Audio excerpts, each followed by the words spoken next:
Let's pass it back to Mr. Payne. I know you were all confused where that mic was going after that round. Okay, we've heard some really interesting ideas from all three of you, and we've heard how Columbia should do it and what's not working, what is working. But let's get down to political reality. One of you will be elected, and we will have a freshman House representative in Columbia.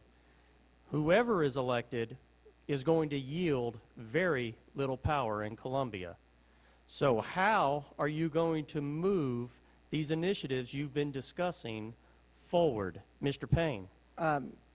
Two real quick thoughts coming to my mind. Number one, I'm going to be in the majority party if I win. And for the last 13 years, District 44 has been represented by Jimmy Neal, who is a Democrat. And looking at the statistics down in Columbia, it doesn't look like Columbia is going Democratic anytime soon. And that's just kind of the reality of what we live in. And Jimmy Neal, I know, fought hard every day for Lancaster County. But there is only so much you can do in Columbia with a D beside your name. And if I win, that means better committee assignments, a little more leverage when it comes to fighting for roads and funding for education. And I think I've got the relationships built already that we can start working together. Senator Gregory and I have a really good relationship. I recruited Tom Davis to come up and endorse me. He's a senator from Beaufort. Josh Putnam from Anderson has come down to help me out campaigning a little bit. And I think those relationships on day one when I walk into the State House are going to help Lancaster County out because they're already in place. And I used to chair the Young Republicans, and we worked with people like Mick Zays, Nikki Haley, Mick Mulvaney, and I built those relationships, and I think that's what we need down in Columbia, someone who can talk with other people and use the relationships that are in place to improve Lancaster County. Ms. Powers-Norrell. Okay. I thought that Ryan would say being in the majority party would give him some leverage, so I think that being a junior legislator in the majority party doesn't necessarily give you much leverage. It doesn't give you the leverage to get more for your district. It's because the Republicans are going to expect you to vote their way. If you don't, they're going to be very, very surprised. And by contrast, the Democrats, they're just so happy you got elected. They're going to let you vote in the best interest of your district because they just don't have that many people who get elected and get a chance to serve in Columbia. So they don't really tell you what to do so much. But it's the members of the minority party who are willing to cross the aisle, who are willing to have a conversation and consider the point of view of the other side that have the leverage to get what they want for their district. And experience in government and understanding the system and just the willingness to fight for our fair share. I think that's so much more important than what party you're in making sure that we're taken care of. I have 14 years experience in government. I know how it works. It's hard. This is a 2-year term. By the time that you've figured it out, you're at the end of your term just about. And so I'll be the one who goes there and has the 14 years experience in government and knowing how government works, who can kind of hit the ground running. Jimmy Neal, great legislator. Since we brought him up, I wanted to tell you, if I had my way, Jimmy Neal would be sitting here and not me. He's done a very good job for our district, but he deserves to retire. He's worked hard. He's been a great friend to public education, and when people think of Jimmy Neal, they say he is a gentleman. He is a gentle man, and he is a great legislator. He's highly respected by both sides, but I just want to tell you, I'm not Jimmy Neal, and I'm not going to be Jimmy Neal. I'm going to have a different approach. When someone hears Jimmy Neal's name, they think gentleman. When somebody hears my name, I believe they're going to think she's a bulldog. And she is a bulldog for Lancaster County. Mr. Coy. I think the best thing to do is go ahead when I get down there is to bring good products to the floor. Work with other members of the House and really sit there and look at what's good, what's bad, and vote for what District 44 needs. And listen to the people. They're the ones who are actually going to help sit there and get things to pass in this state by getting involved. And that's pretty much one of my plans is to continue talking to people in this area and having them get on the phone and make calls to other House members. Mr. Payne? I wanted to just kind of highlight the fact that Representative Neal worked his way up to be first vice chair of the Public Works Committee down in Columbia. That oversees roads, the Department of Transportation, things like that. And he worked his way all the way up to first vice chair. Had he been a Republican, he would have chaired that committee. And so you see what we've got with as far as roads go with first vice chair. The other thing is, with all due respect to Mr. Norrell, I think Columbia is a much different animal than the city. And I know some of the city councilmen you deal with, so you might disagree, but I think none of us have ever actually been elected to anything. And so we're all starting on a blank slate, and I think that's important to remember. Any other comments? No.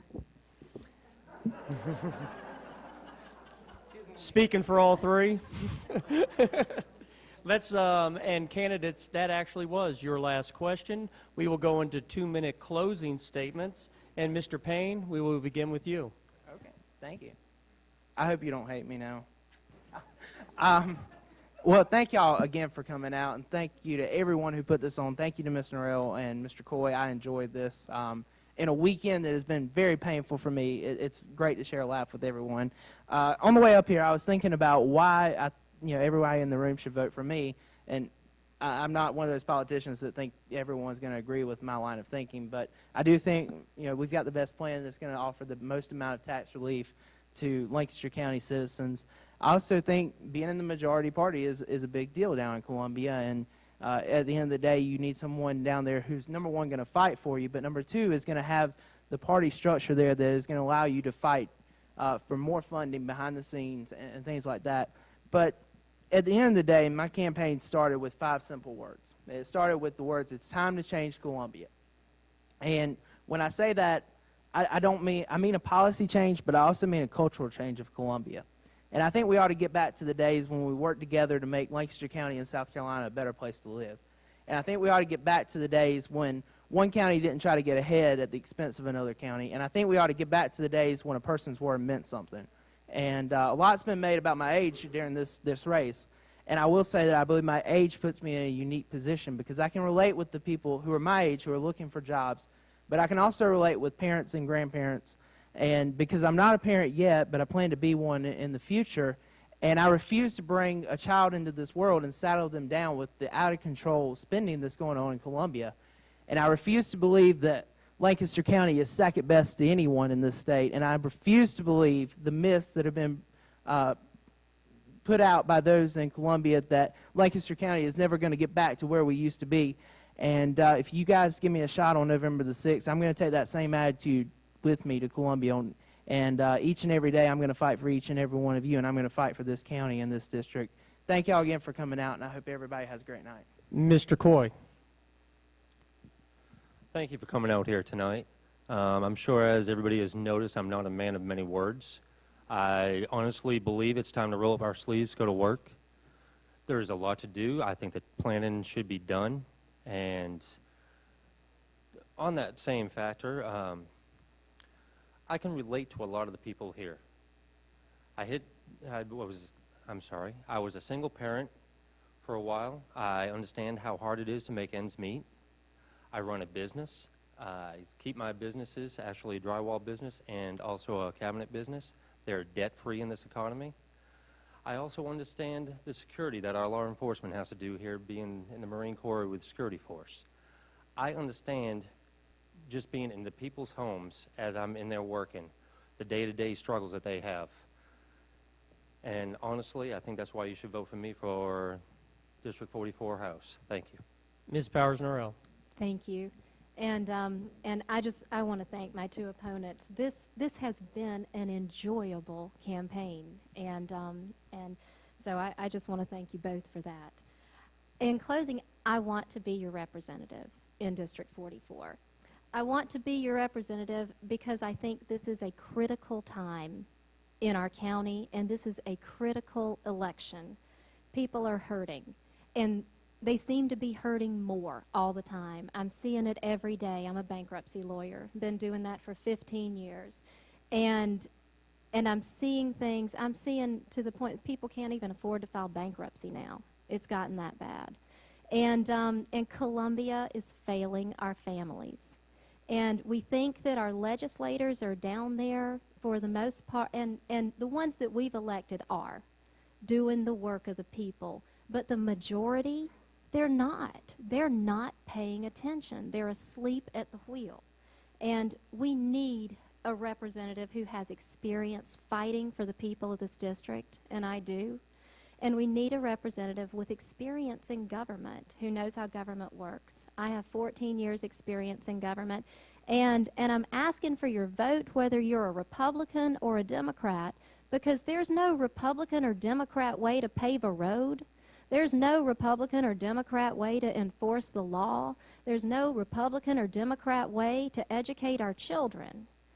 We need to all come together and elect somebody, irrespective of party, who we think is going to fight for the people of this district. Thank you so much. Let's have a hand for all the candidates.